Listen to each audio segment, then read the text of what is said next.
In this segment of the B-17 Flying Fortress, a bit of its structure and history is presented.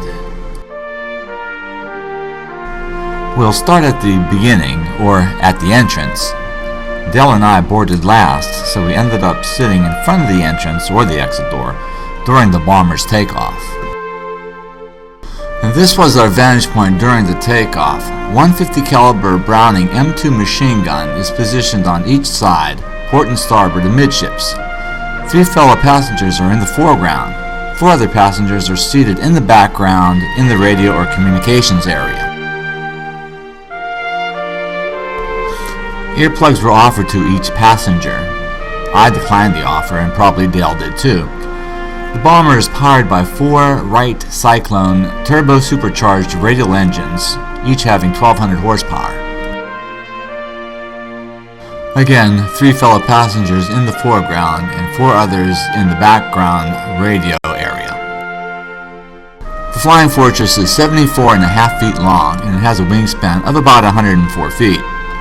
Its cruising speed is 182 miles per hour and has a maximum speed of 287 miles per hour. Its ceiling is at 35,600 feet.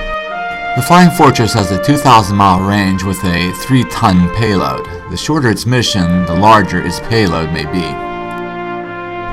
The following video segment was shot from this perspective, but on the port side. During World War II, 17 Flying Fortress crew members received the Medal of Honor. 11 of the 17 received the medal posthumously. One of my favorite Medal of Honor recipients was Staff Sergeant Maynard H. Smith. Smith manned the ball gun turret, and he was known as Snuffy Smith by his fellow crew members since they considered him stubborn and obnoxious. However, on May 1st, 1943, on his first mission, he helped to save the lives of 6 of those crew members, put out a blazing fire on the Flying Fortress, and drove off wave after wave of German fighter aircraft trying to blow what was left of the bomber out of the sky. Talk about hard cases. Smith was assigned to KP duty the week he was awarded the Medal of Honor, as punishment for arriving late to a briefing. Political correctness be damned on both the Army and Smith's part. May God in the person of Jesus Christ continue to bless such character now, as then, and evermore. Amen. The next couple of video segments were shot from this perspective, in the communications or radio area through the bulkhead or the roof. It's a tricky thing trying to keep one's balance and keeping the camera as steady as possible, much less having it fall out of hand and hurtling to the earth below. Other notable B-17 Army Air Force crew members included Clark Gable, Tom Landry, Norman Lear, Gene Roddenberry, and Jimmy Stewart. Again, the vantage point of the next video segment. The Memphis Belle was one of the first B-17 heavy bombers to complete 25 combat missions. That's between November 7, 1942 and May 19, 1943, with her crew intact.